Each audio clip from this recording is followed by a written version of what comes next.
Hello दोस्तों, स्वागत है आप सभी का अपने यूट्यूब चैनल मेडिक्योर में।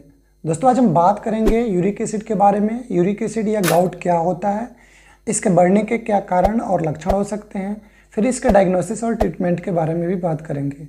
सो दोस्तों आप इस वीडियो में अंत तक बने रहें।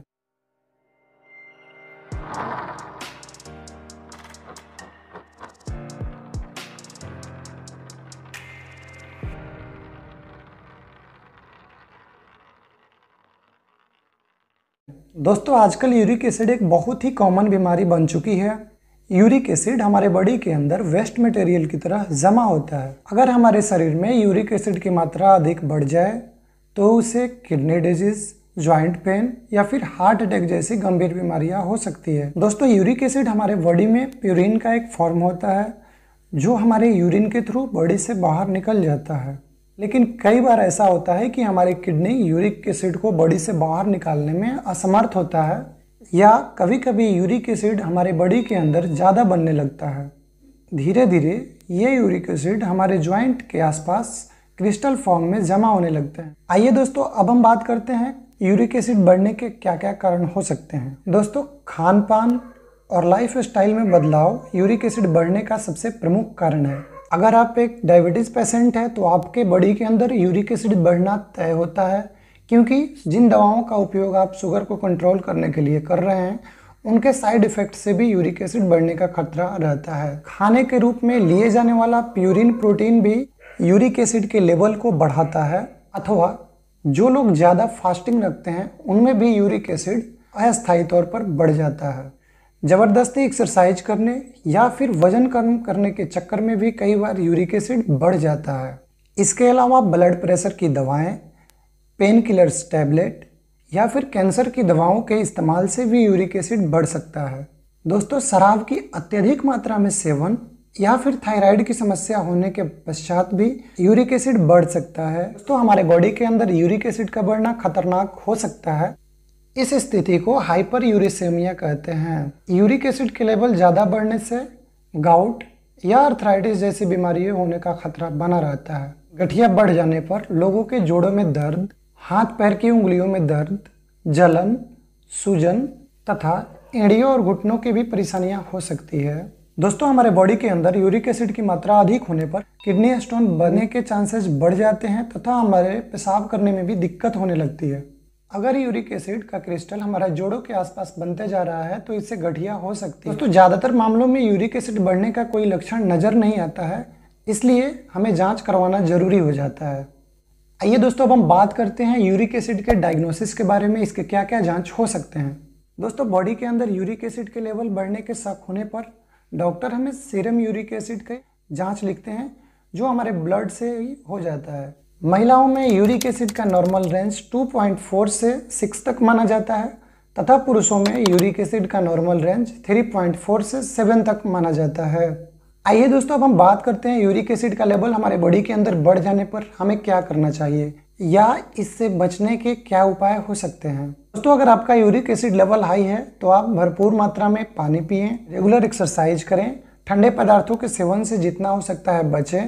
इवन अगर ठंडी का मौसम है तो ठंडा पानी से भी नहीं नहाएं। शराब का सेवन बिल्कुल नहीं करें और दूध या दूध से जुड़े हुए कोई भी आहार से थोड़ा सा बचें। टमाटर से भी हमें बचना चाहिए, क्योंकि यूरिक एसिड के लेवल जब ज़्यादा बढ़ रहा है और टमाटर या फिर दूध से बने सामान खाने पर हमारा जो किडनी स्टोन होता है उसके साइज बढ़ने के चांसेस हो जाते हैं। टमाटर और दूध से बनी किसी भी सामान का सेवन न करें। प्यूरिन युक्त पदार्थों का अधिक सेवन न करें। आइए दोस्तों अब हम बात करते हैं इसके कुछ ट्रीटमेंट्स के बारे में। दोस्तों अगर आपका यूरिक एसिड लेवल हाई हो गया है, बहुत ज़्यादा बॉडी में पेन है, जॉइंट में इन्फ्लामेशन है, स्वेलन है और इचिंग हो रहा है, रेडनेस है, तो आपको बहुत ही ज़्यादा परेशानी होती है।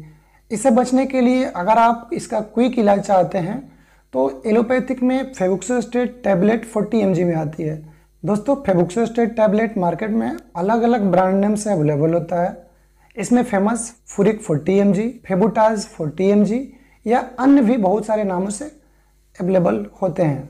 दोस्तों अगर आप एडल्ट हैं और आपका यूरिक एसिड लेवल 7 से ज़्यादा हो चुका है, गंभीर स्थिति में है, काफ़ी ज़्यादा सूजन है, तो आप अपने डॉक्टर की सलाह से फेबुक्सोस्टेट 40 mg का टैबलेट एक टाइम सोने के समय रात में ले सकते हैं। इसका सेवन कम से कम 15 से 20 दिन तक अवश्य करें। दोस्तों, फेविक्सोएस्टेट टैबलेट हमारे बॉडी में यूरिक एसिड का लेवल कम करता है और इससे हमारा गठिया भी कम हो जाता है और धीरे धीरे बहुत लाभ मिलता है, ठीक भी हो जाता है। दोस्तों, अगर आपको डायरिया है, स्किन डिजीज है या फिर हेडेक होता है तो आप फेविक्सोएस्टेट टैबलेट का यूज़ नहीं करें। अगर आप महिला हैं और प्रेग्नेंट हैं तब भी आपको इस टैबलेट का इस्तेमाल नहीं करना चाहिए या फिर अपने डॉक्टर के सलाह के अनुसार करें। आइए दोस्तों, अब हम आपको दूसरी मेडिसिन के बारे में बताते हैं। दोस्तों, आज का दूसरा मेडिसिन एटरकॉक्सिब टैबलेट है। दोस्तों, एटरकॉक्सिब टैबलेट का इस्तेमाल जॉइंट का जो पेन होता है उसको कम करने के लिए या फिर जो जोड़ों में सूजन होता है, इन्फ्लेमेशन होता है, इसको ठीक करने के लिए एटरकॉक्सिब टैबलेट का इस्तेमाल किया जाता है। इस टैबलेट का इस्तेमाल आप सुबह में खाना खाने के बाद कर सकते हैं। दोस्तों, अगर आप एडल्ट हैं और आपका एज अगर 18 वर्ष से ज़्यादा है तो आप इसकी एक टैबलेट दिन में एक बार सेवन करें। एटरकॉक्सिब एक non steroidal anti inflammatory drugs है। अगर आप प्रेग्नेंट हैं या आपको इसके कुछ साइड इफ़ेक्ट्स नज़र आते हैं जैसे वोमिटिंग, नोसिया या फिर हेडेक होता है तो आप इस टैबलेट का इस्तेमाल अपने डॉक्टर के परामर्शानुसार करें। दोस्तों, इन दवाओं से आपका यूरिक एसिड लेवल तुरंत कम हो जाता है, लेकिन इससे बिल्कुल ठीक नहीं होता है। अगर आप इसका लॉन्ग टर्म सॉल्यूशन चाहते हैं तो इसके लिए हम आपको होम्योपैथी की कुछ बेस्ट मेडिसिन के बारे में बताएंगे। आप इनका इस्तेमाल कर सकते हैं। कुछ समय के बाद आपको यूरिक एसिड कम होते दिखना शुरू हो जाएगा इन दवाओं के इस्तेमाल से और आपको हमेशा के लिए इस बीमारी से मुक्ति मिल सकती है। सो आइए दोस्तों, अब हम बात करते हैं कि होम्योपैथी की कौन सी दवाएँ हैं जो यूरिक एसिड लेवल को कम कर सकती हैं। दोस्तों, होम्योपैथिक की आज की हमारा पहला मेडिसिन है colchicum 30। Colchicum 30 specially uric acid के लेवल को कम करने के लिए बनाई गई है और ये काफ़ी अच्छा काम करती है गाउट के पेशेंट्स में। दोस्तों, अगर आपके हाथ पैर की उंगलियों में दर्द हो, सूजन हो या फिर जलन हो, बहुत ज़्यादा ईचिंग हो, छूने पे भी दर्द हो, तो उसमें कोलचिकम 30 बहुत ही अच्छा काम करती है।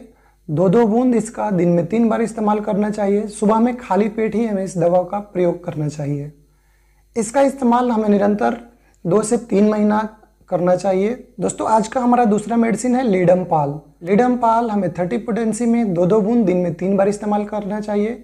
लीडमपाल हमारे यूरिक एसिड लेवल को कम करता है तथा हमारे ब्लड में यूरिक एसिड के क्रिस्टल को जमा होने नहीं देता है। दोस्तों, आज का हमारा तीसरा मेडिसिन है benzoic acid. Benzoic acid 6 potency में 2-2 बूंद दिन में 3 बार इसका भी इस्तेमाल करनी है। इस दवा को भी सुबह में खाली पेट लेना है।